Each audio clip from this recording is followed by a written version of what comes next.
তো ইন্ট্রোস্পেকশন তো আমি সেদিন আপনাদেরকে একটু বললাম যে মানে পপুলাস কিছু হওয়ার আগে কেউ যদি তাকে তার দিকে আঙ্গুল তুলে কাকে ঝাড়ি দেয় বা কারো প্রতি রাগ হয় বা কিছু হয়, তার আগে সে চিন্তা করবে যে আমার এই ভুলটা তো আবার আমার না, আমি তো আবার উল্টাপাল্টা কিছু বলে ফেলিনি তো, বা আমি উল্টাপাল্টা কিছু বলে ফেলিনি তো, এইরকম ভাবনা আর কি পপুলাসের থাকবে। আমি আর দুই একজনকে অ্যাডমিন বানাই দিই, আমাদের বাসার ভাই সম্ভবত অ্যাক্টিভ না, আর কাকে করা যায়, মহব্বত ভাইকে করে দিলাম। আপনারা একটু ওই যে সিয়াম আছে, সিয়াম করে দিলেই হবে। আপনারা একটু অ্যাড করে দিন, তাহলে সুবিধা হয় আমার জন্য। তো ইন্ট্রোস্পেকশন হলো এরকমই, কিছু বলার আগে সে নিজে নিজে ইয়ে করে। আমি আপনাদেরকে বলতেছিলাম যে এটা একটা ফিল্টারের মতন, তাই না? খুবই চমৎকার রূপদিস কিন্তু। এবং শেষ কথা হলো, ইন্ট্রোস্পেকশন ছাড়া পপুলাস হতেই পারে না, পপুলাসের এক্সিস্টেন্সই থাকে না। হ্যাঁ, তাহলে এতটা গুরুত্বপূর্ণ বিষয়। তো আমাদের হয় কি, রুগীর যে কোনো জায়গা থেকে আপনাকে আসতে পারে, ইন্ট্রোস্পেকশন লেভেলেও আসতে পারে, ইনিশিয়াল লেভেলেও ওই যে অ্যাংজাইটি কেয়ার থেকেও আসতে পারে, যে কোনো একটা ইয়েতে। আমরা তো জানি যে একটা মেডিসিন একটা নির্দিষ্ট জার্নি থাকে, একটা ওয়ে থাকে। আমি এখান থেকে কক্সবাজার যাব, বিভিন্ন আমার স্টপেজ পয়েন্ট আছে। রাজশাহী থেকে কক্সবাজার যেতে গেলে সিরাজগঞ্জ আছে, তারপরে ওদিকে টাঙ্গাইল আছে, তারপরে ঢাকা আছে, তারপরে কুমিল্লা আছে, তারপরে চিটাগাং, তারপর কক্সবাজার, এগুলো স্টপেজ। তো এটা হলো আমার জার্নি। এই জার্নির যে কোনো জায়গায় আমি দাঁড়াতে পারি, ঠিক ওই রকমই আমার যে কোনো জায়গা থেকে রুগী এসে আপনাকে এন্ট্রি দিতে পারে। তো আপনাকে প্রত্যেকটা এলাকা আপনাকে চিনতে হবে, আপনাকে জানতে হবে, আপনাকে মেডিসিন সম্পর্কে খুব ভালোভাবে প্রস্তুতি রাখতে হবে। এমন না যে একটা পেশেন্ট আসলো, এসে আপনাকে মুখ মুখ মুখ ফুটে বলবে যে ডাক্তার সাহেব আমি না পপুলার, আমাকে পপুলাস দেন। রুগীরা কিন্তু মুখ ফুটে আপনাকে ওভাবে বলবে না। আপনাকে কি করতে হবে, তার আচরণ দেখে সে পপুলাস না কোন মেডিসিন সেটা নির্ধারণ করতে হবে। তো আমরা যে পেশেন্ট আমাদের কাছে 4 ডিগ্রি হেমোরয়েড মানে পাইলস বা অর্শের পেশেন্ট, আমরা যেটা নিয়ে গতদিন আলোচনা করেছিলাম, গতদিন আগের দিন আলোচনা করেছিলাম, সেই পেশেন্টের কাছ থেকে আমরা কি তথ্য জানতে পেরেছিলাম? আমরা জানতে পেরেছিলাম তার বাবা কি করতেন।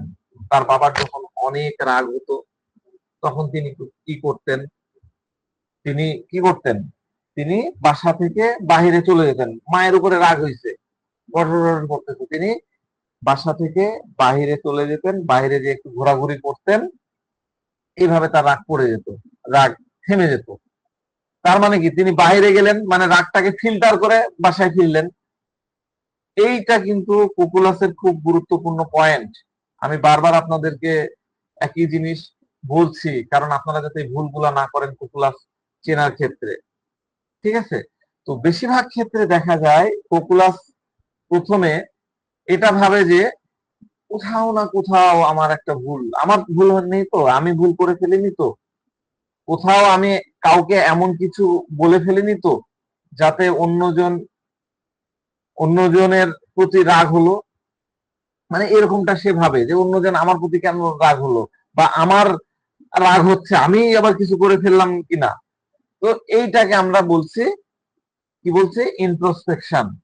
ইন্ট্রোস্পেকশন বানান তো জানেন, আমরা লিখে দিয়েছিলাম না ইন্ট্রোস্পেকশন, তাও আমি একটু লিখে দিচ্ছি।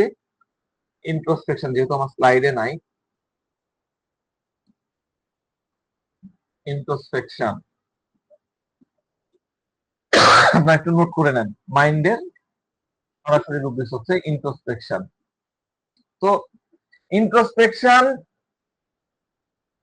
যেটা আমরা বললাম যে ইন্ট্রোস্পেকশন ছাড়া পপুলাস জীবিত থাকতেই পারে না, সে মৃত। তার মানে কোকুলাসের আপনি যতগুলা ফিল্টার, একটু আগে যেমন রাগের ফিল্টার বললাম, রাগের ফিল্টার কি, রাগ হলে সে ফিল্টার করছে কিভাবে, বাইরে চলে যাচ্ছে। ওই রুগীর বাবা সেটাই আমাদেরকে শেখাইছিল। বাইরে গেল, ঘুরে টুরে ফিরে আসে, সে ওই রাগটাকে ফিল্টার করে বাহির করে রেখে আসছে। তো আপনি কোকুলাসের এরকম আরো অনেকগুলো ফিল্টার আমি আপনাদেরকে বলেছি, আবার বলবো, সেই ফিল্টার গুলা লাগাই নেন কোকুলাসের মধ্যে। এরপরে চূড়ান্ত যে ফিল্টার থাকবে সেটা হবে ইন্ট্রোস্পেকশন। ঠিক আছে? যেখানে ইন্ট্রোস্পেকশন লাগানো থাকে বুঝবেন যে সেখানে কোকুলাস চলে আসছে, কোকুলাস জন্ম নিয়েছে। কোকুলাস যদি জন্মগত কোকুলাস হয় তাহলে দেখবেন যে ইন্ট্রোস্পেকশন ফিল্টারটা তার লাগানোই থাকে। এখন দেখেন এই বিষয়টাতে কি রুব্রিক্স আসছে, আমরা পরের স্লাইডে চলে যাই। হয়ে গেল স্লাইড, এইটা দেখেন, ছবিতেও কিন্তু বোঝানোর চেষ্টা করছি, ভালো করে দেখেন। Reflecting in sadness, reflecting in sadness, reflecting in sadness, এই রুব্রিক্সটাতে আমরা দেখতে পাচ্ছি দুইটা মেডিসিন আছে, তাই না? একটা হচ্ছে কোকুলাস আর একটা হচ্ছে কি প্লাটিনা।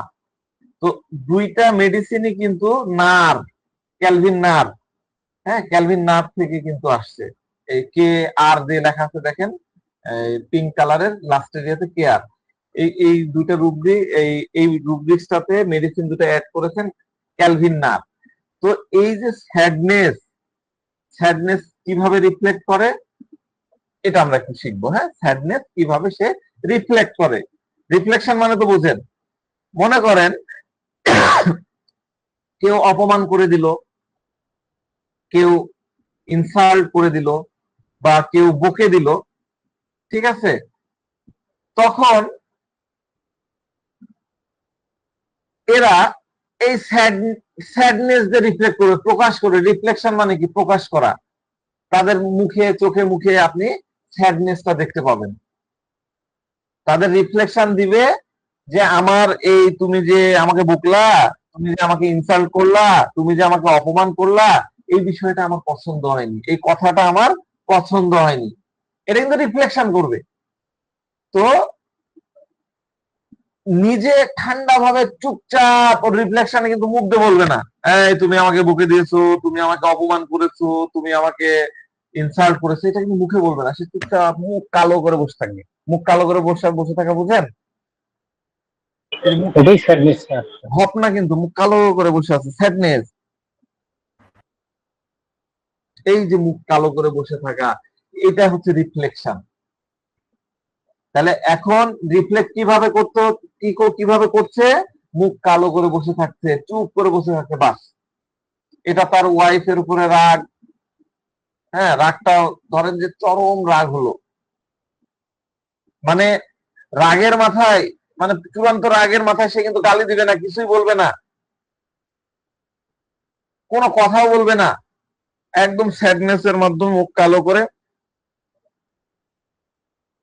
এই যে স্যাডনেস এর মাধ্যমে সে বোঝায় দিবে যে তোমার কথাটা আমার পছন্দ হয়নি, অভিমান করে চলে যাবে, একেবারে মন খারাপ করে থাকবে। দিস ইজ কল্ড কি রিফ্লেক্টিং ইন আর মুখ গোমড়া করে। এরপরে গোমড়া করাটা কিন্তু আলাদা জিনিস। গোমড়া করা হচ্ছে সালকি আর স্যাডনেস, গাল ফুলায় থাকা সেটা হলো গোমড়া করা, হ্যাঁ ওটার রূপ হলো সালকি বা সুলকি যাই বলে। তো আমি ওইদিকে যাচ্ছি না, আমরা পরের স্লাইডে যাই। অনেক বড় রুব্রিক্স, ঠিক আছে, জেনারেল রুব্রিক্স আর কি। এখানে কি বলতেছে? এখানে বলতেছে টক indisposed to desire to be silent, taciturn. Indisposed to desire to be silent equal to taciturn. Indisposed to desire to be silent টাই হলো taciturn। এটা কেমন? ট্যাসিটার্ন আমরা বলি যে কথাই বলে না, চুপচাপ বসে থাকে। এটা এই এরকম চুপচাপ বসে থাকার, ওই কোনো কথাই বলতেছে না, এই করতেছে না, তাকে আমরা খুবই কম কথা বলে, সেটার জন্য আমরা নিই ট্যাসিটার্ন রুব্রিক্সটা। তো এই রুব্রিক্সটা কেমন? একদম শান্ত, হ্যাঁ একদম শান্ত পরিবেশে থাকা, শান্ত হয়ে থাকা, নিজেকে শান্ত করে নেয়, এটা এর সবচেয়ে বড় রুল। মুখ স্যাডনেস হয়ে থাকতেছে, একদম মুখ কালো করে থাকতেছে, আর কি করছে? একদম চুপচাপ থাকতেছে, ট্যাসিটার্ন। সে যদি বলবেই না, সে যদি বলবেই না, তখন সে তো রাগ দেখাবে। তো রাগ কিভাবে দেখাবে? তার রাগ দেখানো হচ্ছে, বউ কথা বলতে আসলো, মা কথা বলতে আসলো, বস কথা বলতে আসলো, এই হলো রাগ দেখানোর পন্থা। তাহলে কি হলো? Talking indispose to desire to be silent. Silent বা নীরব হয়ে যাওয়া, কথাই বলবে না, সে বলবেই না। যত ইচ্ছা জিজ্ঞাসা করেন না, কি হয়েছে তোমার ভাই, রাগ করছো, রাগ করেছো, কিছু মনে করলা না তো? খুব জনপ্রিয় ডায়লগ না? কিছু, আমি কি কিছু বলেছি? আমার কোনো কথায় কি তোমার খারাপ লেগেছে? বাবা প্লিজ ভাই মাফ করে দাও। হ্যাঁ, কিছুই বলবে না, চুপচাপ থাকবে, বাস চুপচাপ, কিছুই বলবে না, ভেতরে ভেতরেও না। আর পপুলাসের সাথে টক্কর নেওয়াটা খুবই কঠিন ব্যাপার, বড়ই কঠিন। আপনি কোকুলাসকে যত ইচ্ছা বলুন না কেন, ভাই ভুল হয়ে গেছে, ভাই ভাই আমার সোনা লক্ষ্মী, সোনা মানিক আমার ভুল হয়ে গেছে, হাত নাড়া দিচ্ছে, নিয়ে করতে পারে না। আমরা সরি তো এইভাবে বলি। অনেক সময় মা এসে বলে যে বাবা ভুল হয়ে গেছে, বাবা বেটা মাফ করে দে বাবা। আর নাম না বাবা, মা মারা ভুল করে ফেলছে, তোকে বলেছে। কোকুলাস ইল্ডিং করবে না। ইল্ডিং মানে সে নিজের রাগ, নিজের উদাসীনতা, নিজের অপমান কোকুলাস ভুলতে পারে না। অনেক সময় ধরে ধরে রাখে এই ইল্ডিং, সে এই জায়গাটায় করবে না, একদম ঠিক নাক ভূমিকার মতো। নাক ভূমিকাও কিন্তু এই জায়গাটাই, এই যে তাকে ইনসাল্ট করলেন, পিঞ্চিং করলেন, উল্টাপাল্টা কথা বললেন, এই জায়গাটাও কিন্তু নাক ভূমিকা এরকমই। এই জায়গাটায় নাক ভূমিকা এবং পপুলাস হচ্ছে একই ক্যাটাগরির, কিন্তু পপুলাস আর নাক ভূমিকার মধ্যে পার্থক্য হলো নাক ভূমিকা ভুল কথা, রং কোন ওয়ার্ড, রং কিছু তাকে বেঁধে, তাকে খোঁচা মারে, কাঁটার মতন বাঁধে। আর পপুলাস ভুল কথা বা কথায় রং কথায় অফেন্ডেড হয়ে যায়। যেমন তার মনে হয় এটা আমার বন্ধু, আমার বন্ধু আমাকে কেন কথা বললো, আমার সম্পর্কে কিভাবে বলতে পারলো, সে আমার প্রাণের বন্ধু, আমার ন্যাংটাকালের বন্ধু, আমার জিগরি দোস্ত, আমি তার কি বা ক্ষতি করেছিলাম? আমি তো কখনোই তাকে কোনো উল্টাপাল্টা কান নিয়ে কোনো উল্টাপাল্টা কথা বলিনি, আর সে আমার সম্পর্কে এত বড় কথা বললো, আমার সম্পর্কে তার এইরকম ধারণা। তো পপুলাসের ভাবনাটা কিন্তু এরকমই থাকে, বুঝতে পারছেন? এর পরের স্লাইডটাতে আমরা চলে যাচ্ছি, careful of others about. Careful of others about, এখানে আমাদের 6টা রুব্রিক্স আছে। কেন্টের 97 সাল পর্যন্ত যে এডিশন আছে, হ্যাঁ 97 সাল পর্যন্ত যে এডিশন আছে, সেখানে মাত্র 6টা রুব্রিক্স আছে। তার মধ্যে পপুলাস দেখেন সুপার গ্রেডে দেওয়া আছে, এবং এই পপুলাসকে অ্যাড করেছে বনিং হোসেন। বনিং হোসেন মূল সোর্স। আর অ্যাংজাইটি হেলথ অ্যাবাউট আদার্স, পরের আরেকটা রুব্রিক দেখেন, অ্যাংজাইটি হেলথ অ্যাবাউট আদার্স থেকে কপি করেছি না, করিনি।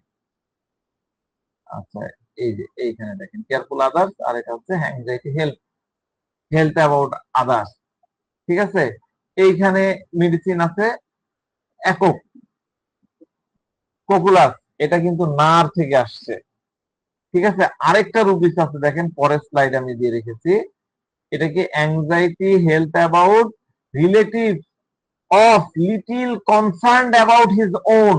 আমার সাথে সাথে আপনারা একবার পড়ে নেন, anxiety health about relative health about, হ্যাঁ little concern about his own health এর প্রতি তার লিটিল কনসার্ন থাকছে, একটাই মেডিসিন পপুলাস। তো অন্যদের ব্যাপারে অ্যাংজাইটি অ্যাবাউট হেলথ, আর নিজের ব্যাপারে little concern about his on. অন্যের ব্যাপারে অনেক অনেক অ্যাংজাইটি, কিন্তু নিজের ব্যাপারে সামান্যতম চিন্তা।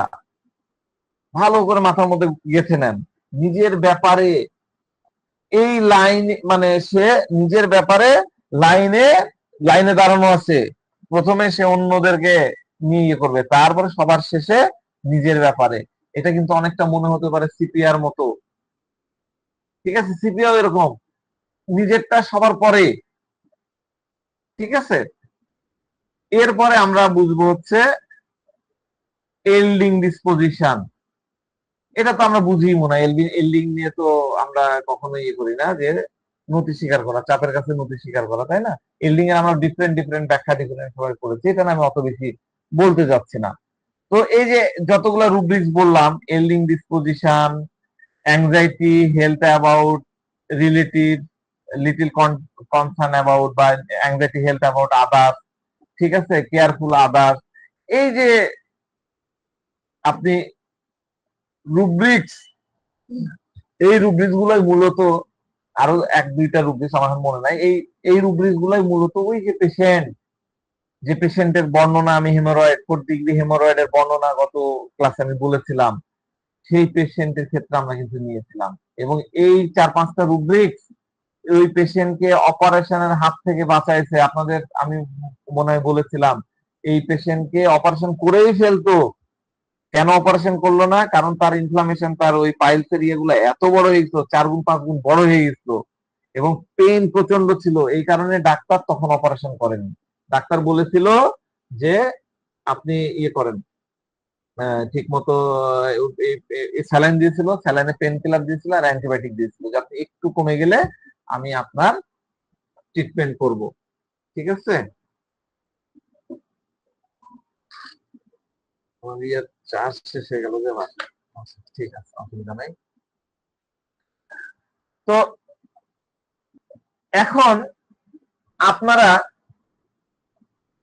ম্যাট্রিমেডিকার, মানে কোকুলাস নিয়ে ম্যাট্রিমেডিকার যত বই আপনাদের কাছে আছে, ঠিক আছে, যত বই আছে, আপনি প্যাথোলজির এই এত বড় totality, enlarge 4th graded pile haemorrhoid, রুগী কি উঠতে পারছিল না, বসতে পারছিল না, আপনারা ভাববেন যে একে কোন ওষুধ দিব? পাইলসের সবগুলা ওষুধ তাকে খাইয়ে দিব নাকি গুলিয়ে একসাথে? তো আমরা কিন্তু প্রথমেই ঘাবড়ে যাই। কেন ঘাবড়ে যাই? কারণ হচ্ছে আমরা ওষুধের ওষুধের নামে আমরা ফেসে যাই। ওই ওষুধ বলছি, অসুখের নামে আমরা ফেসে যাই, আমরা রোগের নামে ফেসে যাই। ঠিক আছে, কিন্তু আমি কি করেছিলাম, এই পেশেন্টের ওয়াইফের কাছ থেকে বর্ণনা শুনেছিলাম, কিন্তু পেশেন্টের অসুখের নাম আমার কানে আনিনি, আমার মস্তিষ্কের ইয়েতে আনিনি বলে আমি পেরেছিলাম। আমি যদি ওই নিয়ে আসতাম তাহলে তখন স্কুলার দিয়ে দিতাম, আরো অন্য কিছু মেডিসিন দিয়ে তার পাইলসটা আমি ভালো করার চেষ্টা করতাম। আলটিমেটলি হতো না, পরে দিয়ে দেখা যাচ্ছে অপারেশন করা লাগতো। তো দেখেন, রোগীকে হাসপাতাল থেকে বাসায় নিয়ে গেছে, আমি কিন্তু বলিনি, আমার সাজেশন হচ্ছিল না, তারা নিজেরাই নিয়ে গেছে। হ্যাঁ, আমি কিন্তু তাদেরকে বলিনি যে আমাকে পেশেন্ট নিয়ে আসেন, আপনারা আসেন, হ্যাঁ, আপনি আসেন আর আমি এখান থেকে একদম গুলি করব, সাররা গুলি মারবো, একদম পাইলস আমি দেখে নিব, আমি কিন্তু বলিনি। ঠিক আছে, আমরা রুগীর সাথে এরকম করবো না। আমাদের সিম্পল কথা হলো, রুগী যেখানে থাক থাক, রুগীকে বাসায় বাসায় তো রেখে আসছিল, মিসেস আমাদের এখানে আসলে আমরা কথা বললাম, রুগী সম্পর্কে আমাদেরকে তথ্য দিল, আমরা বললাম যে ওনার সম্পর্কে বিস্তারিত বলতে পারতে হবে, সেটা আমাদের কাছে জরুরি। আমাদের কাছে পাইলসের ব্যাপারটা স্টাডি করাটা অতটা জরুরি না, পাইলস বড় না ছোট, ছোট মোটা না চিকন, হ্যাঁ, পাইলস দিয়ে কি ব্লিডিং হয়, হ্যাঁ, পাইলস কতদিনের, পাইলস কি কার পাইলস, এগুলা আমাদের ধাতব্য না। আমাদের কি করতে হবে, আমরা কি করলাম, আমি তো আপনার বর্ণনা বললাম, আমরা কিন্তু তার বাবার শুরুর ইতিহাসও নিয়েছি, মা কেমন ছিল, ভাই কেমন ছিল, হ্যাঁ, না ওই ইয়েগুলা নিইনি, জাস্ট ওই রাগের বিষয়গুলা ভেরিফাই করার জন্য বাবার কাছ থেকে নিয়েছি, তাই না? আমরা খালি পেশেন্টের বিষয়গুলো দেখেছি যে সে কি করছে, কয়েকটা বিষয় তার ওয়াইফ বলে দিল, আমরা কিন্তু মেডিসিন দিয়ে দিয়েছি। ওয়াইফের সাথে আমি বড় জোর কতক্ষণ, 5-7 মিনিট কথা বলেছি, তার বেশিও উনি বলেনি, কারণ ও যেহেতু হাজবেন্ডকে রেখে আসছিল, চেকিং হয়ে গেল, বাস ওষুধ দিয়ে দিলাম, তার আর হাসপাতালে যেতে হয়নি, কারণ মেডিসিন সিলেকশন ঠিক হয়েছে, কাজ হয়ে গেছে। 10 মিনিটে মেয়ে ইয়ে বলতেছিল, মেয়ে ওনার ওয়াইফ বলতেছে যে এত তাড়াতাড়ি হয়ে গেল ডাক্তার সাহেব, হোমিও ডাক্তাররা তো মেলা কথা জিজ্ঞাসা করে, আপনার ওগুলা তথ্য লাগবে না, খাওয়া দাওয়া, তারপরে আরো যে ইয়েগুলো আছে, পছন্দ অপছন্দ, এগুলো লাগবে না, বলছে আপনি নিয়ে যান, এটা কাজ না হলে পরে দেখবেন। তো উনি কিন্তু নিয়ে গেলেন, নিয়ে যেয়ে খাওয়ালেন এবং পরের বার এসে ওয়াইফ নিজে বলতেছিলেন মানে আপনার তো আমি মানে মানে এক্সিলেন্ট, আপনি কি অসাধারণ, আপনার ইয়েটা আমার কাছে অন্যরকম লেগেছে, আমি অনেক হোমিও ডাক্তারের কাছে গেছি কিন্তু আমি তো বুঝিনি এরকম ইয়েতে যাইনি। তো এটার বিষয়টা হচ্ছে আপনি কেস টেকিং এ আপনি কিরকম দক্ষ হতে পারছেন। আপনি 10 মিনিটে 5 মিনিটে, হ্যাঁ, যেটা ধরা সে ধরে ফেলবেন, আধা ঘন্টা ধরে বসে মাথা খারাপ করার তো কিছু নাই। ঠিক আছে, এটা আপনাদেরকে বুঝতে হবে। আর আমি নিজেও কিন্তু অ্যাস্ট্রোনিশ যে এরকম রেজাল্ট হবে এই লেভেলের, সেটা আমি ভাবিনি। যদিও এর আগে আমার এরকম অনেক কেস আছে, একদম অপারেশন থিয়েটার থেকে পাইলসে ফিরে আসছে, তারা স্টিল নাও ভালো, অনেক কেস আছে। কিন্তু ইনার যে লেভেলে বর্ণনা শুনছিলাম তাতে তো আসলে আবার এমন লোকের রেফারেন্সে আসছে, সেটাও আমার জন্য একটা চ্যালেঞ্জিং বিষয় ছিল। তো যা হোক, আমরা পরের স্লাইডে চলে যাই। The patient demonstrates introspection, carefully observe his own thought। হ্যাঁ, রুগী অত্যন্ত ইন্ট্রোস্পেকশন মানে কি আত্মমুখী, আত্মসন্ধানী। সে নিজের চিন্তাগুলোকে খুব সতর্কতার সাথে পর্যবেক্ষণ করে, কেয়ারফুলি অবজার্ভ। যে কোনো পরিস্থিতিতে, যে কোনো কঠিন পরিস্থিতিতে সে কি করে, he maintains calm and clarity of mind. Clarity of mind তো আমি আপনাদেরকে বুঝাইছি, তাই না? যে কোনো পরিস্থিতিতে তার মনটাকে একদম শান্ত রাখে, কাম বেবি কাম ডাউন, বেবি কাম ডাউন, একদম কাম হয়ে যায় এবং ক্লিয়ারিটি অফ মাইন্ড, একদম স্পষ্টতা বজায় রাখে। এই ফ্যাক্ট, এটাই একটা ফ্যাক্ট যা কোকুলাস রোগীকে কোর্স অফ অ্যাকশন করতে সাহায্য করে। তার অ্যাকশনটা ডিসাইড কি হবে সেটা ইয়ে করে এই বিষয়টা। এখন আমরা আসছি ইন্ট্রোস্পেকশনের উপরে, যা এর সবচেয়ে বড় কলা। ইন্ট্রোস্পেকশনে যেখানে স্লাইড বানানো আছে ইন্ট্রোস্পেকশনের উপরে, দেখেন অনেকগুলো মেডিসিন আছে ইন্ট্রোস্পেকশনে। আমরা ভিরের টার্মটা শিখেছিলাম মনে হয়, এই ভিরের টার্ম, হ্যাঁ। আর ইগনেশিয়া মনে কিছু কথা বলেছিলাম ইগনেশিয়া পড়াতে যে। তো এই যে ইন্ট্রোস্পেকশন, এটা কি বললাম, একটা বড় আর্ট। রোগী ইন্ট্রোস্পেকশন প্রদর্শন করে, কঠিন পরিস্থিতিতে নিজের চিন্তা ভাবনা গুলোকে সতর্কতার সাথে পর্যবেক্ষণ করে, মানে মনের কি ওই যে কাম, শান্ত ভাব, শান্ততা এবং ক্লিয়ারিটি অফ মাইন্ড, স্পষ্টতা বজায় রাখে। ঠিক আছে, আবার আমরা শুরু করেছিলাম কি দিয়ে, মনে আছে কারো? আমরা আমাদের লেকচার শুরু করেছিলাম প্রথম দিনে কি দিয়ে? ডালনেস দিয়ে। তার মধ্যে ডালনেসও আছে কিন্তু সে ক্লিয়ারিটি অফ মাইন্ডও রাখছে, এটা ভুলবেন না। কোথায় ভুল হলো আমার দ্বারা, ভুলটা কোথায় হয়ে গেল, কি হয়ে গেল এমন, আমি কি বলে ফেললাম যার জন্য আমার মা আমাকে এমন কথাটা বললো? তো একটা খুব বড় জিনিস, এটা খুবই বড় জিনিস, তার যদি ক্ষোভও থাকে তাহলে এই ইন্ট্রোস্পেকশনের ফিল্টার তার মধ্যে লাগানো থাকে, ক্ষোভটা ইন্ট্রোস্পেকশনের ফিল্টার পেপার দিয়ে ফিল্টার হয়ে যায়। তো ইন্ট্রোস্পেকশনে 85টা মেডিসিন আছে, নতুন রেপার্টরি গুলাতে আরো অ্যাড হয়েছে। কিন্তু আপনারা যদি এই রূপ বিস্তার কোর বুঝে যান, আত্মা বা জান, রুহু, সোল বুঝেন, তাহলে তো কাজ হয়ে গেল। আজকে আমি আপনাদেরকে কোকুলাসের আত্মাটাই ধরিয়ে দিচ্ছি, একদম জানটা আপনাদেরকে আমি দিয়ে দিচ্ছি।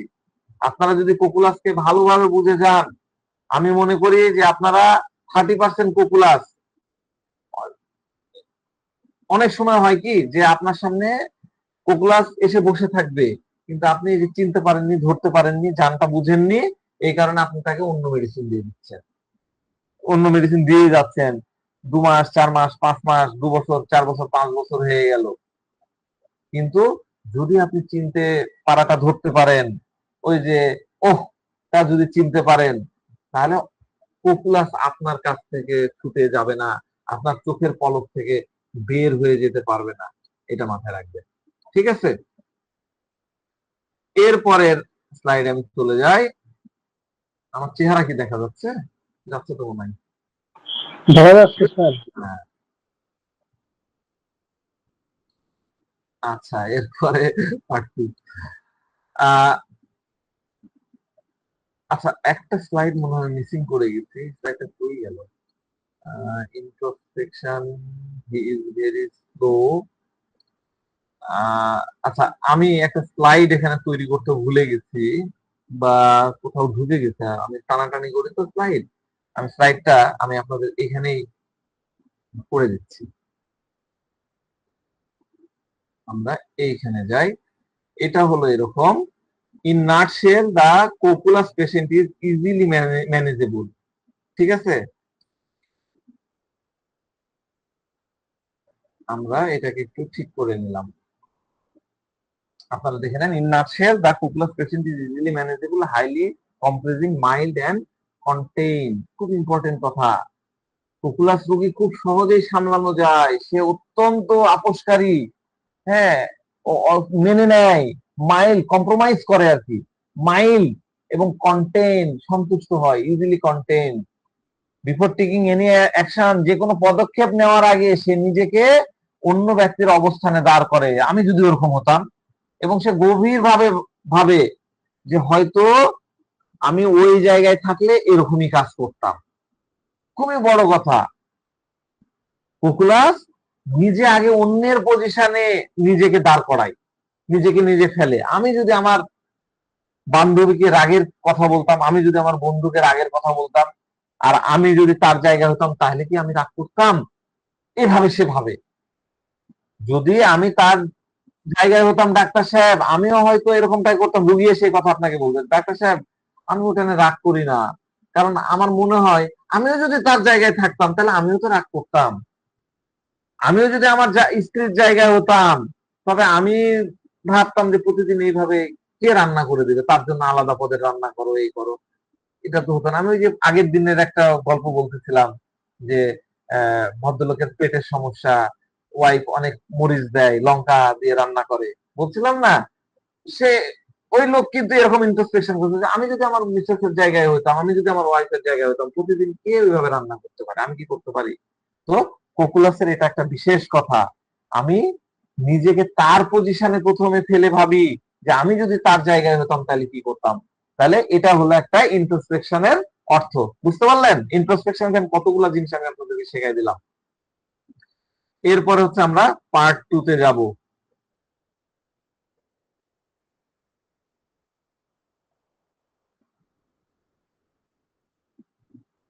পার্ট টু, এতক্ষণ যেগুলো আলোচনা করলাম সেগুলো পার্ট ওয়ান। তো সিনেমা বানাচ্ছি আপনাদের জন্য, হ্যাঁ, এভাবে সিজন চলতে থাকবে, সিজন ওয়ান, সিজন টু। তো যাক,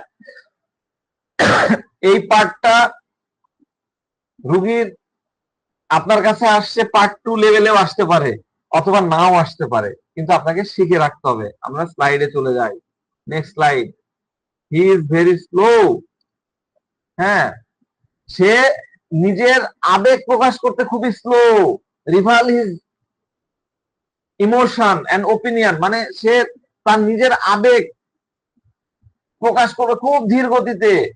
ওই যে আমরা ডাল, ডাল ওয়ার্ডটা আমরা শিখেছিলাম, ওয়ার্ড দিয়েছিলাম আপনাদের মনে আছে, ডাল। সেই ডাল, এই ওয়ার্ডটা এখন আমরা ধরতে চাচ্ছি, এটা হলো স্লো।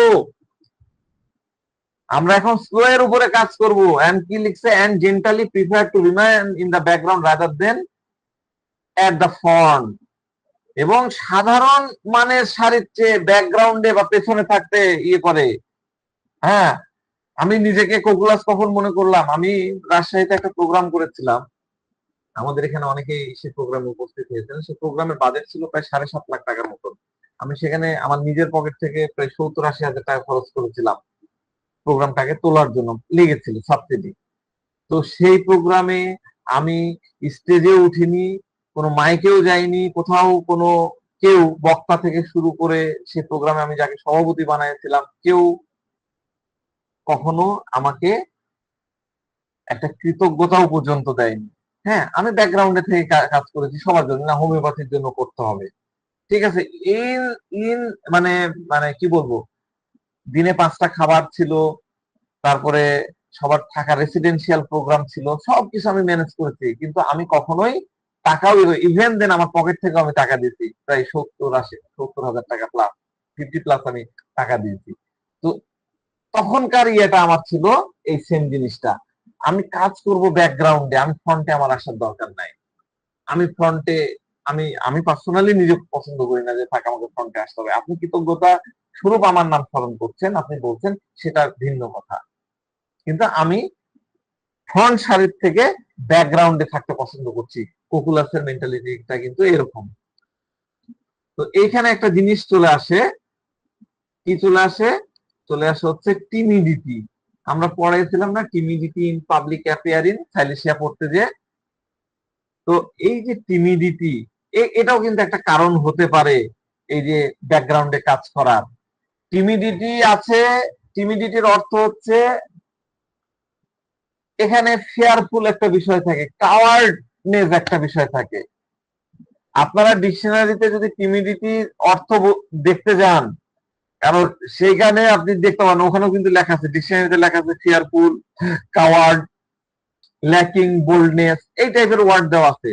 কিন্তু আমি এটাকে আমার মতন করে আপনাদেরকে বুঝাচ্ছি, ডিকশনারিতে বুঝাচ্ছি না, ঠিক আছে? আমার ডিকশনারিতে, আমার মাইন্ডের ডিকশনারিতে এটা হচ্ছে মডারেস্ট। মডারেস্ট, অত্যন্ত মডারেস্ট পারসন। টিমিডিটি হলো অত্যন্ত মডারেস্ট পারসন। যদি সে কাওয়ার্ড, ঠিক আছে, সাহস নাই, কিন্তু কাওয়ার্ডের থেকে সে হলো মডেস্ট। মডারেস্ট না বলে আমি বলি মডেস্ট। মডেস্ট ওয়ার্ডটা পারফেক্ট হবে, মডেস্ট, MODEST, মডেস্ট, অনেক বেশি মডেস্ট। আপনারা এই ওয়ার্ডটা খেয়াল করে রাখবেন, MODEST। টিমিডিটি হচ্ছে মডেস্ট, ঠিক আছে? তাহলে আমরা চলে আসলাম টিমিডিটিতে। টিমিডিটি কোকুলাসের মধ্যেও আছে, আমাদের ডিফারেন্সিয়েশন বুঝতে হবে। দেখেন এই রুব্রিক্স এর মধ্যে আমরা যদি দেখি কি কি আছে, দেখেন এখানে অনেক বড় করে দেওয়া আছে ব্রায়ানিয়া। ব্রায়ানিয়ার মধ্যে আমরা টিমিডিটি পাচ্ছি, দেখতে পাচ্ছি না? এই যে আমি ইয়ে করে দিয়েছি, সিলেক্ট করে দিয়েছি ব্রায়ানিয়া, দেখেন। তারপরে দেখেন আমরা এই কিছুদিন আগে বললাম জেলসিমিয়ামও আছে, আরো তো মেডিসিন আছে। এই তিনটা মেডিসিনকে আমরা দেখেন কাছাকাছি পাচ্ছি টিমিডিটির মধ্যে। আচ্ছা যাক, আমরা সামনের দিকে আগাই, টিমিডিটি নিয়ে অত পড়ে থাকলে হবে না। সামনে আমরা ডালনেসের যে বিষয়ে এটাতে আসি, এখানে কি লেখা আছে? another reason to a coculus patient does not react in most situation is the dullness that persists during sickness. বেশিরভাগ পরিস্থিতিতে একটা কোকুলাস পেশেন্ট যে কোনো রিয়াক্ট করে না, এর পিছনে সবচেয়ে বড় কারণটা হচ্ছে ডালনেস। নট অনলি টিমিডিটি, তার এই ডালনেসের কারণেও সে কিন্তু রিয়াক্ট করে না। অসুস্থতার সময় তার মধ্যে এক ধরনের জড়তা কাজ করে, জড়তা, সে চুপচাপ পড়ে থাকে, কোনো প্রতিক্রিয়া সে দেখায় না, ঠিক আছে? এবং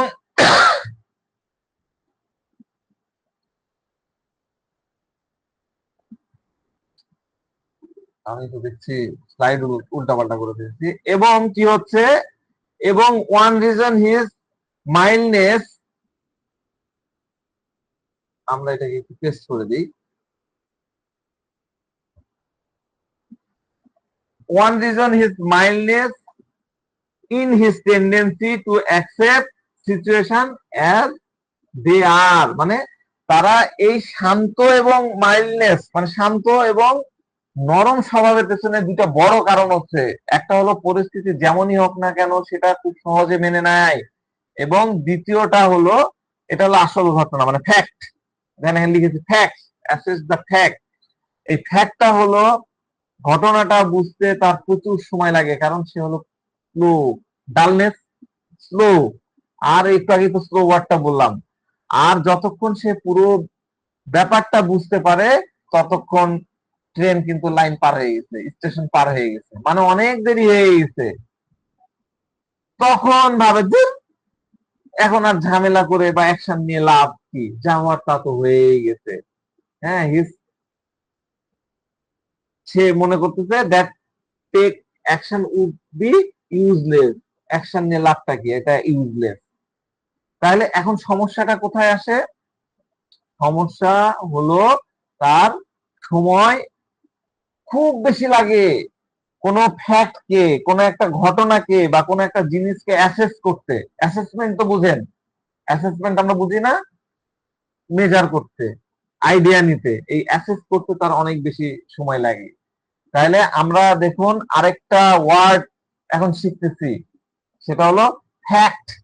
ফ্যাক্ট ওয়ার্ড, এটাও লিখে নেন, ফ্যাক্ট, খেয়াল রাখবেন, মাথায় রাখবেন। এটা বাচ্চাদের ক্ষেত্রে অনেক প্রযোজ্য হয়। বাচ্চা পেশেন্টের ক্ষেত্রে, চাইল্ড পেশেন্টের ক্ষেত্রে আপনি এই ফ্যাক্ট ওয়ার্ডটা অনেক পাবেন। কিরকম করে পাবেন আমি এখন এটা একটু শেখাই দিই। এখন মা বলে যে ডাক্তার সাহেব, কথা হলো যে সে কখনো কখনো জেদ ধরে বসে, জেদ করতেছে, এমন জেদ, আর আমি তাকে তখন বুঝাই যে বাবা এটা করো, এটা হবে না। ধরেন কথার কথা দোকানে গেল, দোকানে যে একটা জিনিস নেওয়ার জন্য জেদ করলো, তখন বুঝাই যে এটা নিও না বাবা, সামনের মাসে বেতন পাই, এখনো তো টাকা পয়সা নাই। তারপরে বুঝবে না। এবার আমি কি করি, বকা দিই। বকা দিলেও তাকে বুঝাতে পারি না। তো সামারাইজ কি হলো, ককুলাসকে আপনি কখনো রাগ দেখিয়ে বোঝাতে পারবেন না, এটা খেয়াল রাখবেন। ছোট বাচ্চাকে মা যদি শাসন করে, দুটো থাপ্পড় বসায় দেয়, লাঠিতে বসায় দাও, তাকে আপনি মানাতে পারবেন না। মা বলে যদি আমি তাকে রাগ দেখিয়ে বোঝাই, তবে কোনো জিনিস তার মাথায় ঢোকে না। কিন্তু আমি যদি একে একটু ভালোবেসে বুঝাই বা অন্য কথা দিই, ভালো না বেসে, ভালো না বেসে, রাগ নাগের দেখেও যদি আমি বলি, যেমন ধরেন যে মায়ের সাথে সে দোকানে গেছে, খেলনা পছন্দ হয়নি, মাম্মি এই খেলনাটা কিনে দাও, আমি একে বকি না যে না খেলনা নেওয়া যাবে না, আমি ধমক দিই না, কারণ এই ধমকটা তার মাথায় আসে না। আমি যদি তাকে বলি বাবা লক্ষ্মী সোনা, মানিক আমার বেটা, এটা এখন নেওয়া যাবে না, এটাও তার মাথায় আসে না। হ্যাঁ, যদি আমি এটাকে বলি, তাকে বলি যে বেটা দেখো, এখন তোমার বাবার বেতন আসেনি, তুমি তো জানো মাসের শেষে আমাদের টাকা থাকে না, ধার বাকি করে চলতে হয়, একদমই থাকে না, আমাদের টাকা কম আছে, মাসের শেষে আমার কাছে এখন টাকা কম আছে, আমাদের কাছে এত টাকা নাই। দেখো না, গত জন্মদিনে তোমাকে একটা এত সুন্দর এই কার কিনে দিয়েছিলাম, এখন আমাদের কাছে টাকা নাই, অনেক অনেক খরচ হয়ে গেছে। এইভাবে মা ধরেন বুঝাচ্ছে, একটা ছোট্ট বাচ্চাকে বুঝাচ্ছে, 3 বছরের, 5 বছরের, 7 বছরের, 8 বছরের একটা বাচ্চা, বয়সের কোনো ইয়ে নাই। এবার বাচ্চা শুনছে, তাহলে কি বললাম, বাচ্চাকে ভালোবাসা, ও বাবা নেয় না, লক্ষ্মী সোনা আমার, মানিক আমার, বুঝবে না। দিব দুটা থাপ্পড়, ঠাস ঠুস ঠাস ঠুস, বুঝবে না। কিন্তু যখন বলবে বাবা মাস অনেক কষ্টে চলছে, বাবার পকেটে টাকা নাই, আমার ব্যাগে টাকা নাই, খাওয়ার টাকা নাই, তোমার তো এই দিতে হবে, ওই দিতে হবে, তোমাকে তো কিছুদিন আগে খেলনা কিনে দিলাম, এইভাবে যখন বুঝালো একটা কন্ডিশন দিয়ে, এবার তার মাথায় ঢুকছে। বুঝতে পারছেন? তখন বলবে যে হ্যাঁ মা চলো ঠিক আছে, আমি নিব না। তো যতক্ষণ না আপনারা পপুলাসকে ফ্যাক্ট না বলবেন, ফ্যাক্ট ফ্যাক্ট, কাহিনী ঘটনা ফ্যাক্ট না বলবেন, পপুলাসের মাথায় আসবে না। বকা দিলেও আসবে না, ঠুসা দিলেও আসবে না, থাপ্পড় দিলেও আসবে না, চুম্মা দিলেও আসবে না। কারণ এরা হলো স্লো। ভালো করে এই বিষয়গুলো মাথার মধ্যে ঢুকায় নেন। আর তাকে আপনারা খুব কায়দা করে, খুব মানে কি বলবো, সলিড ভাবে, খুব মার্জিত ভাবে আপনাকে বোঝাতে হবে যে আপনি কেন রাগ করেছিলেন, আপনি তাকে কেন এরকম কথা বলেছিলেন। তখন সে ইয়ে হয়ে যাবে, মেনে নিবে, বাচ্চাও মেনে নিবে, বড়রাও এই কাহিনী করে। আপনাকে ফ্যাক্ট বলতে হবে, ফ্যাক্ট, ফ্যাক্ট বুঝাতে পারলেই হবে। তো মা বলে যে বেটা দেখো, তুমি সে সময় আমাকে বিরক্ত করছিল না, ওই জন্য তোমাকে বকা দিয়েছি, তোমাকে থাপ্পড় দিয়েছি, আমি তো তোমাকে থাপ্পড় মারতে চাইনি। তখন তার ওই যে স্যাডনেস, যে রূপটা বললাম, ওই জিনিস কিন্তু চলে যাবে। ফ্যাক্ট বলতে হবে, আমি তো তোমাকে ভালোবাসি মা, বেটা আমি তোমাকে অনেক ভালোবাসি। মারা কখনো বাচ্চাকে না ভালোবেসে পারে? তো তখন বেটাও দেখবে যে আরে তাই তো, মা তো আমাকে ভালোবাসে। তখন বেটা বলে কেন তাহলে তুমি এতক্ষণ বললা না কেন, আমি যে মুখ ইয়ে করেছিলাম তুমি কেন বললা না, তুমি কেন বললা না, তুমি বললেই তো আমি এরকম মন খারাপ করে থাকতাম না।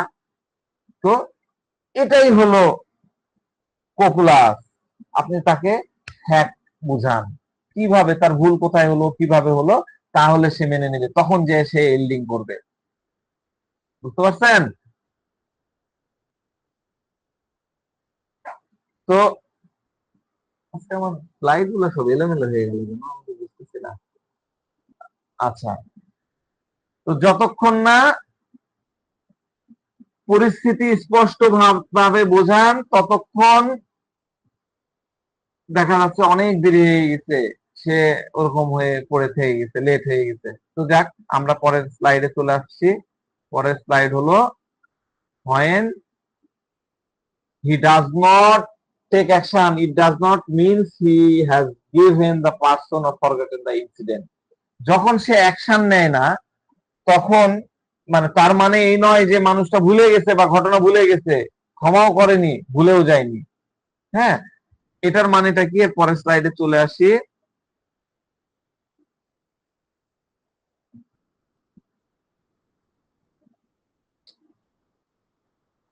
দিস মিনস, এই স্লাইডটাও মিসিং হয়ে গেছে। আচ্ছা, আমি স্লাইডটা আবার একটু বানাই দিই।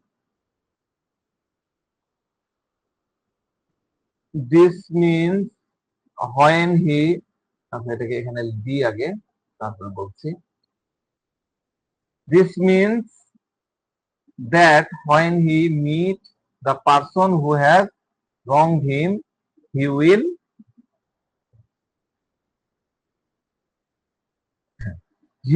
make a sarcastic remark without being harassed. এর অর্থ হলো পরবর্তীতে যখন তার সেই মানুষের সাথে দেখা হয়, এটা খুব ভালো করে বুঝেন, এই লাইনটা আমি খুব সুন্দর করে বাংলায় বুঝাচ্ছি।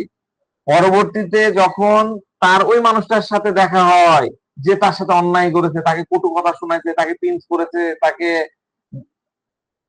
কি বলবো অফেন্ডেড করেছে, হ্যাঁ, তো তখন সে পরবর্তীতে কি করে, তার সাথে যখন দেখা হবে তখন তার সাথে কিন্তু বিন্দু মাত্র তাকে নিয়ে নেগেটিভ ওয়ার্ড বলবে না, কটু কথা বলবে না, বরং সে কি করবে, সার্কাস্টিক রিমার্ক করবে, ব্যঙ্গাত্মক মন্তব্য করবে, যা শুনে সামনের মানুষটা তখন তার ভুলটা উপলব্ধি করতে বাধ্য হয়। কিরকম? যেমন কেউ এটা বলে দিল